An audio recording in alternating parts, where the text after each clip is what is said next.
नमस्कार, आप देख रहे हैं आज तक। मैं हूं आपके साथ हिमांशु दीक्षित। बिहार चुनाव में दूसरे चरण के लिए नाम वापस लेने के लिए कल आखिरी दिन है। अभी भी 12 सीटें ऐसी हैं जहां महागठबंधन के उम्मीदवार आमने सामने, और इसी को सुलझाने के लिए आज दिल्ली से आए कांग्रेस पार्टी के ऑब्जर्वर अशोक गहलोत और तेजस्वी यादव के बीच मुलाकात हुई। यह बड़ी खबर आपको बता रहे हैं। मुलाकात में क्या आपसी पेच सुलझ गया, ये सवाल अभी भी बना हुआ है, क्योंकि अभी तक कोई आधिकारिक घोषणा तो हुई नहीं है। हालांकि महागठबंधन के नेता यह दावा जरूर कर रहे हैं कि सब कुछ ठीक हो जाएगा।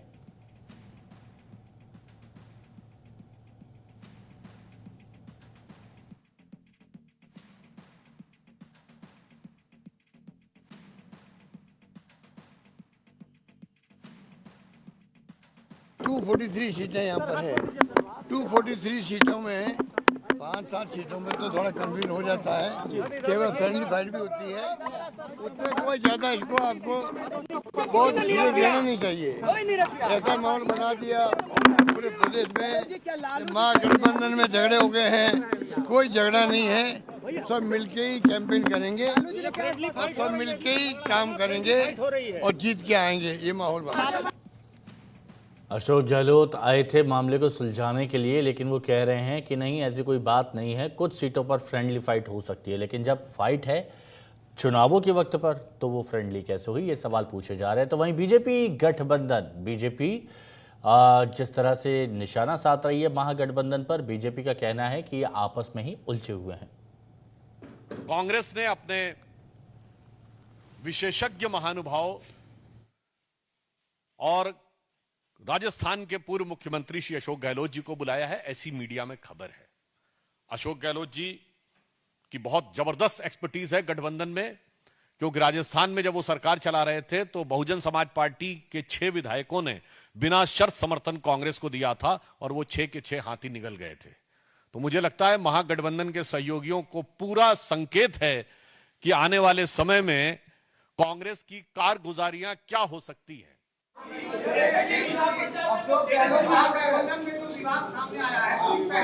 कोई विवाद नहीं है, कल बात करेंगे। कल आप लोगों को सबका जवाब मिलेगा। बहुत बहुत धन्यवाद। पहले सरकार में तो आ जाए प्रभु, आपसी मतभेद तो इनके खत्म हो।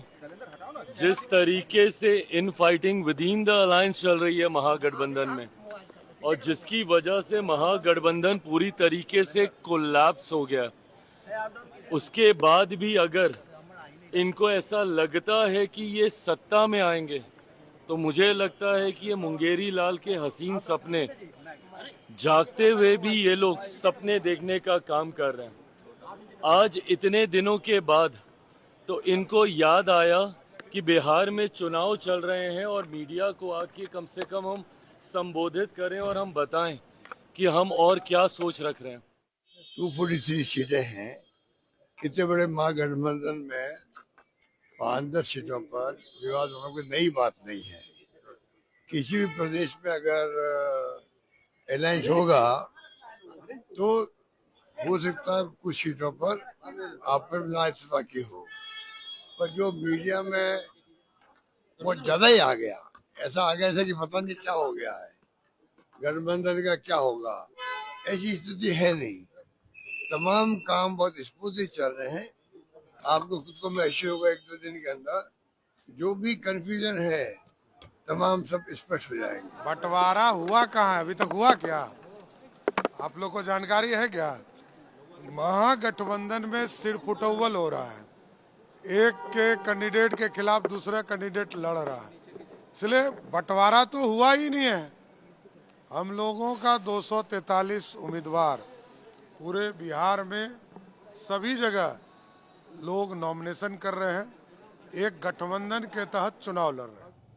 तो सीटों के दावपेच के बीच तेजस्वी यादव ने आज बड़ा दाव खेला। उन्होंने एनडीए के कोर वोटर माने जाने वाले महिला वोटर के लिए एक बड़ा ऐलान कर दिया। तेजस्वी यादव ने वादा किया कि महागठबंधन की सरकार बनने पर जीविका दीदी सरकारी नौकरी का दर्जा दिया जाएगा, साथ ही 30,000 रुपए मंथली यानी मासिक वेतन दिया जाएगा, सैलरी। ये दावा एनडीए के महिला रोजगार योजना की काट के तौर पर माना जा रहा है, जिसमें एनडीए ने महिलाओं को 10,000 रुपए का रोजगार के लिए सहायता राशि दी है। इसके साथ ही तेजस्वी यादव ने यह भी वादा किया कि सभी संविदा कर्मियों को भी स्थायी किया जाएगा। बहुत बड़ी संख्या है संविदा कर्मियों की और उनको स्थायी करने की अगर बात कही जा रही है तो ये एक बड़ा दाव तेजस्वी यादव ने चल दिया है आरजेडी की तरफ से जीविका दीदी और संविदा कर्मियों को स्थायी नौकरी देने के नाम पर।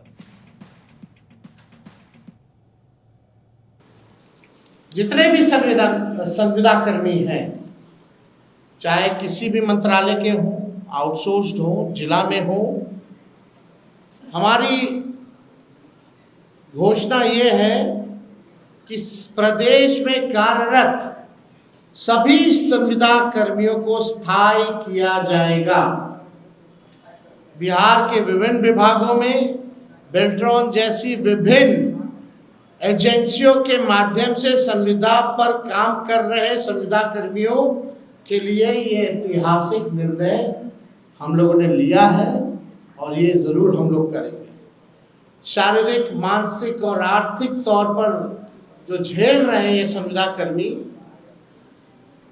अब एक झटके में इनको स्थायी किया जाएगा और मानसिक, शारीरिक, आर्थिक तनाव और शोषण से झेल रहे सभी लोगों को इन तीनों चीजों से मुक्त किया जाएगा और स्थायी सरकारी कर्मी का दर्जा हम लोग दिलाने का काम करेंगे। आज हम कह रहे हैं कि जितनी जीविका दीदी, जितनी सीएम दीदियां हैं, उनको स्थायी किया जाएगा और 30,000 रुपए प्रतिमाह हमारी सरकार बनने पर उन जीविका सीएम दीदियों को दिया जाएगा। जीविका समूह की दीदियों द्वारा लिए गए लोन के सूद को माफ करा जाएगा। यानी अब तक जितना समूह, जितनी जीविका दीदी लोन ली है, जो उनका इंटरेस्ट है, उसको इंटरेस्ट को हम लोग जो है माफ जो है करने का काम करेंगे। जीविका समूह की दीदियों को 2 वर्ष तक ब्याज मुक्त ऋण दिया जाएगा। यानी 2 वर्षों तक जितनी जीविका दीदी हैं या समूह हैं, उनका जो ब्याज मुक्त ऋण जो है 2 सालों तक हम लोग दिलवाने का काम करेंगे। जीविका समूह की दीदियों को अन्य सरकारी कार्यों के निष्पादन के लिए प्रति माह 2,000 भत्ता जो है वो भी दिया जाएगा। कई एक्स्ट्रा काम होता है, वो भी जो है जीविका दीदियों द्वारा जो है सरकार लेती है, करवाती है। तो उसके अलावा भी जो जीविका दीदियां जितनी हैं, जो काम करती हैं, दिन रात मेहनत करती हैं, इस महंगाई में उनको कुछ नहीं मिलता, इसलिए उन जीविका दीदियों को हम लोग कार्य के लिए प्रति माह 2,000 रुपया हम लोग जो है देने का काम करेंगे। तो तेजस्वी यादव ने बड़ा दाव खेला और तेजस्वी यादव ने जैसे ही दाव खेला, बीजेपी ने तेजस्वी यादव के इस वादे को कोरा गप करार दिया कि वो सिर्फ गप मारते हैं। आज हम कह रहे हैं कि जितनी जीविका दीदी, जितनी सीएम दीदियां हैं, उनको स्थायी किया जाएगा और 30,000 रुपए प्रतिमाह हमारी सरकार बनने पर उन जीविका सीएम दीदियों को दिया जाएगा। जीविका समूह की दीदियों को 2 वर्ष तक ब्याज मुक्त ऋण दिया जाएगा।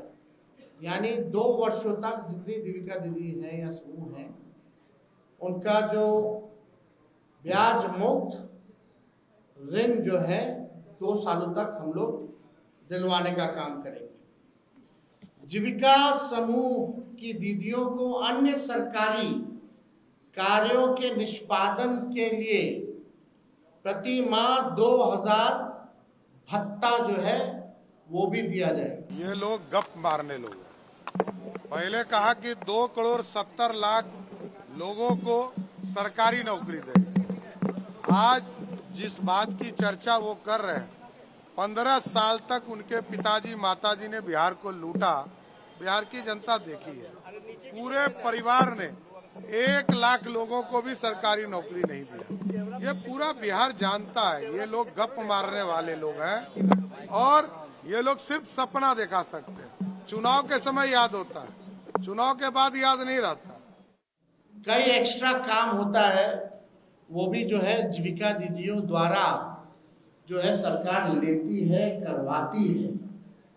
तो उसके अलावा भी जो जीविका दीदियां जितनी हैं, जो काम करती हैं, दिन रात मेहनत करती हैं, इस महंगाई में उनको कुछ नहीं मिलता, इसलिए उन जीविका दीदियों को हम लोग कार्य के लिए प्रति माह 2000 रुपया हम लोग जो है देने का काम करेंगे। जीविका कैडरों का जितना कैडर है, जीविका दीदियों का कैडर है, 5 लाख रुपए तक का बीमा सरकार जो है कराने का काम करेगी। 5 लाख तक का उनका बीमा सरकार जो है कराएगी। CLF, VO एवं समूह के अध्यक्ष एवं कोषाध्यक्ष को भी मानदेय जो है दिया जाएगा। तेजस्वी झूठ बोल रहे हैं, भरम फैलाने के लिए बोल रहे हैं। जीविका दीदी की चिंता माननीय मुख्यमंत्री नीतीश कुमार जी प्रारंभ से ही कर रहे हैं। भारत सरकार ने भी, यानी माननीय प्रधानमंत्री श्री नरेंद्र मोदी जी की सरकार ने जीविका दीदी के लिए पहले भी बजट देकर सहयोग किए हैं और जीविका दीदी को अभी जो 10,000 की राशि दी गई है, जिसके विषय में वह भ्रम फैला रहे हैं कि वापस करना है, वह जीविका दीदी को वापस नहीं करना है।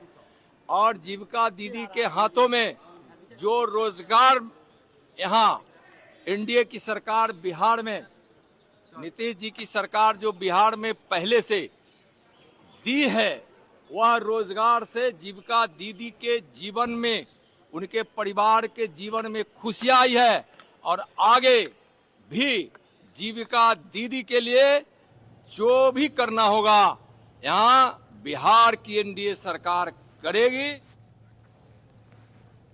तो आप देखिए कि एक के बाद एक बैठकें हुई, राहुल गांधी, लालू यादव सब इन्वॉल्व हुए, मल्लिकार्जुन खड़गे भी इन्वॉल्व हुए, लेकिन समाधान नहीं निकल पाया। अब अशोक गहलोत गए हैं, बैठकें चल रही हैं, तेजस्वी बोल रहे हैं कि कल तक हम आपसे बात करेंगे और सब ठीक चल रहा है। क्या वाकई सब ठीक चल रहा है? पीयूष मिश्रा हमारे सहयोगी हमारे साथ में इस वक्त जुड़े हुए हैं। पीयूष, जो काम राहुल गांधी नहीं कर पाए, लालू यादव नहीं कर पाए, तेजस्वी नहीं कर पाए, मल्लिकार्जुन खड़गे नहीं कर पाए, अब अशोक गहलोत को जिम्मेदारी दी गई है, जिस पर कटाक्ष मारा किसने? सुधांशु त्रिवेदी ने भी। तो क्या लगता है कि अभी तक जो नहीं हो पाया, क्या एक दिन में हो जाएगा, आज शाम तक हो जाएगा? ऐसा क्या जादू की झड़ी घूमेगी महागठबंधन में? जी बिल्कुल, उम्मीद उस बात की पूरी है, क्योंकि ये कहा जाता है कि अशोक गहलोत के संबंध लालू प्रसाद यादव उनके परिवार के साथ बहुत पुराने रहे हैं। अशोक गहलोत बहुत बड़े वरिष्ठ नेता हैं कांग्रेस पार्टी के, और उनकी बातों को लेकर अगर हम कहें तो उनकी कई बार ऐसी सिचुएशन रही है कांग्रेस पार्टी के लिए जहां पर कहीं ना कहीं समाधान निकलना मुश्किल रहा है, और उसके बाद अशोक गहलोत ने जब इंटरवीन किया है तो उसके बाद चीजें कहीं ना कहीं बेहतर होती हुई नजर आई हैं।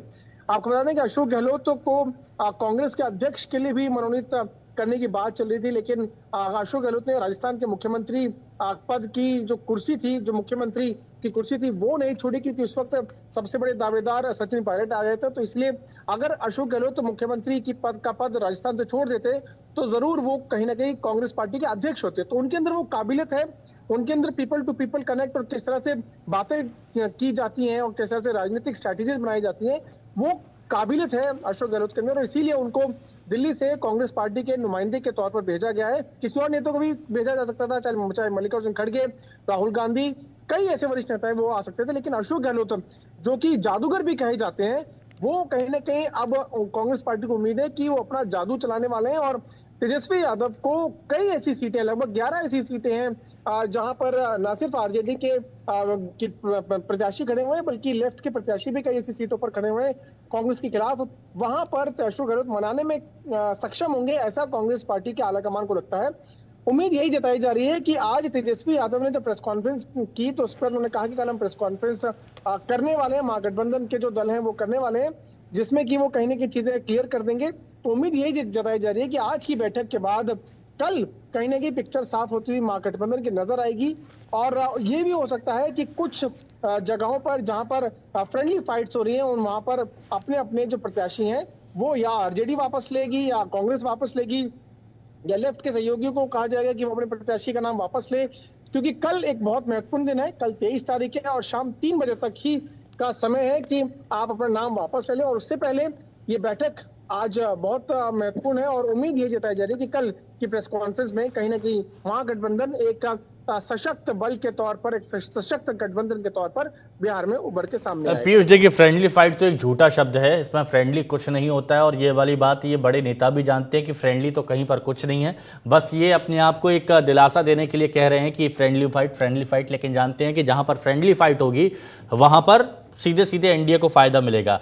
अच्छा पीयूष, ये बताइए कि जीविका दीदी, हमने ये देखा है 2005 के बाद से 2010, 2015, 2020 महिला मतदाता विनिंग फैक्टर रही हैं बिहार में, विनिंग फैक्टर रही हैं महिला मतदाता। और 2020 में भी हमने ये सारी चीज़ देखी और इसीलिए शायद नीतीश को काफ़ी वोट मिलता आया है। और अब हम देख रहे हैं जीविका दीदी, जहां नीतीश ने जीविका दीदियों के लिए बहुत कुछ किया, अब वहां पर तेजस्वी हैं, एक बड़ा दाव उन्होंने चल दिया है। 30,000 रुपये मासिक वेतन, संविदा कर्मियों को स्थायी नौकरी। तो ये आपको लगता है कि फैक्टर काम कर पाएगा और जो वोट का झुकाव महिला वोटर जो हमेशा से एनडीए के पास रहा है या फिर जो नीतीश के पास रहा है उसको अपने पाले में ला पाएंगे? देखिए, चीज समझिए कि बिहार एक ऐसा प्रदेश है जहां पर सरकारी नौकरी होना एक बहुत बड़ी बात कही जाती है। लोगों की शादियां जो है सरकारी नौकरी पर होती है। ये कहा जाता है कि भगवान से मिल लेना मतलब सरकारी नौकरी पा लेना। तो अब जब जो संविदा कर्मचारी उनको सरकारी नौकरी मिल जाएगी, जब वो स्थायी हो जाएंगे तो वो उनके लिए एक बहुत बड़ी बात होगी, उनके जीवन में, करियर में एक बहुत बड़ा बदलाव आएगा। वहीं जीविका देवी जो एक बड़ा समूह है बिहार के अंदर, बड़ा वोट बैंक है बिहार के अंदर, अगर उनका ऋण भी माफ हो जाता है तो उससे भी फायदा जो है वो कहीं ना कहीं उस दल को होगा जो ये काम करेगा। लेकिन अब आप एक चीज समझिए कि ये फैसला इसलिए भी लिया जा रहा है क्योंकि महिला जो है एक बड़ा वोट बैंक रहा है बिहार के अंदर। नीतीश कुमार ने 10,000 रुपए देने की जो बात कही है उससे कहीं ना कहीं फायदा एनडीए को होता हुआ नजर आ रहा है। इसीलिए तेजस्वी यादव ने भी अब जीविका देवी के माध्यम से महिला वोटर्स के ऊपर कहीं ना कहीं उनके ऊपर वो एक वोट बैंक को साधने की कोशिश की जा रही है तेजस्वी यादव के द्वारा। लेकिन चुनाव से ठीक पहले इतना बड़ा वादा कर देना, जरूर इसका असर ऑन ग्राउंड देखने को मिलेगा। लेकिन अब आगे किस तरह से लोग इसको देखते हैं, कैंपेन में किस तरह से तेजस्वी यादव इस बात को लेके जाते हैं, सरकारी नौकरी की बात तो वो कर रहे हैं, लेकिन हम जब लोगों से बात करें तो कई लोग तो ये कह रहे हैं कि सरकारी नौकरी देना इतना आसान नहीं होगा, क्योंकि तेजस्वी यादव ने ये तक कहा है कि वो हर घर सरकारी नौकरी देने की बात करेंगे जब उनकी सरकार बन जाएगी। तो वादे तो राजनीतिक दल बड़े बड़े करते हैं, लेकिन उसको इम्प्लीमेंट कैसे किया जाए ये कहीं ना कहीं बड़ा सवाल आगे खड़ा करता है। और झटके पे झटके भी तो लग रहे हैं, लेकिन आरजेडी को ये भी तो बात करना बहुत जरूरी है। आरजेडी को एक और झटका लगा है। मोहनिया विधानसभा सीट से आरजेडी की उम्मीदवार श्वेता सुमन का नामांकन रद्द हो गया है। श्वेता सुमन यूपी की मूल निवासी हैं और इसी आधार पर चुनाव आयोग ने उनका नामांकन खारिज कर दिया। अब यह खबर मिलते ही श्वेता सुमन भावुक हो गई वो मीडिया के सामने। चुनाव आयोग पर उनके साथ अन्याय का आरोप भी लगाया उन्होंने।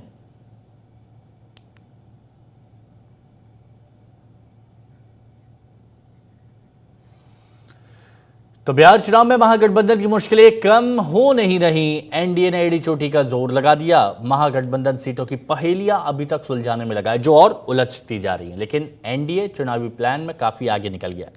एनडीए के बहुत से बड़े नेताओं ने बिहार का रुख कर लिया है। बिहार के चुनाव प्रचार की कमान अमित शाह ने खुद अपने हाथों में थाम ली है।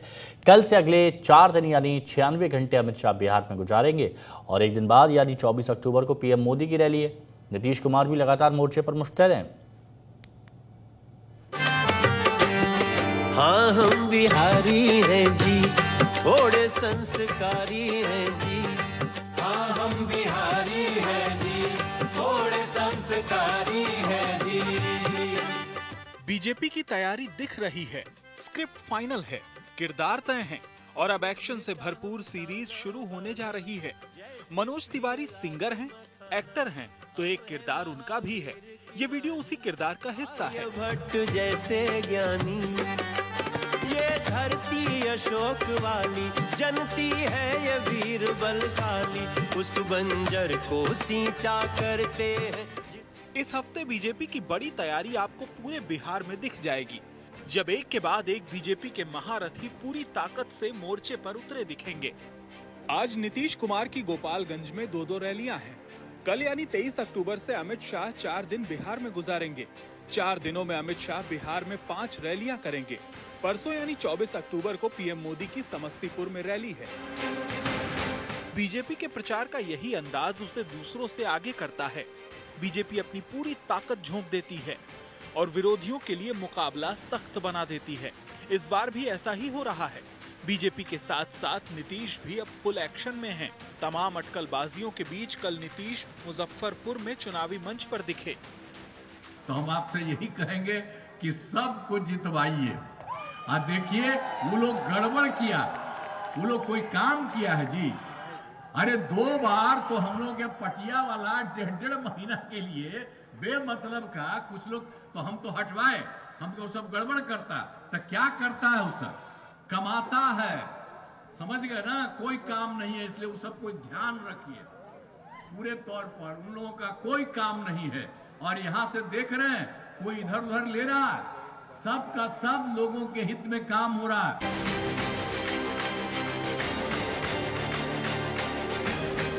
नीतीश ने लालू और राबड़ी राज पर जमकर भड़ास निकाली, अपने कामों को गिनाया। लेकिन इस बीच रैली की एक तस्वीर सामने आई, जिसके बहाने आरजेडी ने नीतीश की सेहत पर फिर से सवाल खड़ा कर दिया। तस्वीरों में देखिए, नीतीश प्रत्याशियों को माला पहना रहे हैं। इन्हीं प्रत्याशियों में औराई से प्रत्याशी रमान निषाद भी थीं। नीतीश जब रमा को माला पहनाने आगे बढ़ रहे थे, तो पास खड़े जेडीयू के कार्यकारी अध्यक्ष संजय झा ने उन्हें रोकने की कोशिश की। शायद वो कह रहे थे, माला हाथ में सौंप दीजिए। एक पल के लिए नीतीश रमा निषाद के हाथ में माला देते नजर आए, लेकिन अगले ही पल गले में माला पहना दिया। गजब आदमी है भाई, गजब आदमी है भाई। आरजेडी ने मौका लपका। तेजस्वी ने वीडियो शेयर करते हुए सवाल पूछा। एक्स पर लिखा, मुख्यमंत्री जी अगर स्वस्थ हैं तो लिखा हुआ भाषण पढ़ ऐसी हरकतें क्यों कर रहे हैं? तो फील्ड में जा रहा है, काम कर रहा है। जब किसी को कोई मुद्दा नहीं मिलता है तो फ्रॉम नोवेयर कोई मुद्दा उठा लीजिए। बहुत कुछ चीज हम लोग जितना हाई प्रेशर जॉब में रहते हैं, हो क्या गया है, वो लोग ओल्ड स्कूल के, उनको उतना नहीं ख्याल रहता है कि यहाँ कैमरा है, यहाँ मोबाइल है, वो मिनट टू मिनट वो चल रहा है। आप कहीं बीच से कट करके एक पोर्शन निकाल करके लगा देंगी। हाँ, वो सब उस मोड में कभी पॉलिटिक्स किए नहीं, तो वो करेक्ट नहीं है। बिल्कुल फिट है और पूरा कैंपेन को लीड कर रहा है। विपक्ष को मालूम है कि महिला वोटरों पर नीतीश की जीत या हार का दारोमदार है। महिला सम्मान का सवाल उठाकर आरजेडी ने नीतीश के वोट बैंक में सुराख की कोशिश की, लेकिन क्या ऐसे छुटपुट हमलों से नीतीश का वोट बैंक छिटक पाएगा? रोहित सिंह, पटना, आज तक।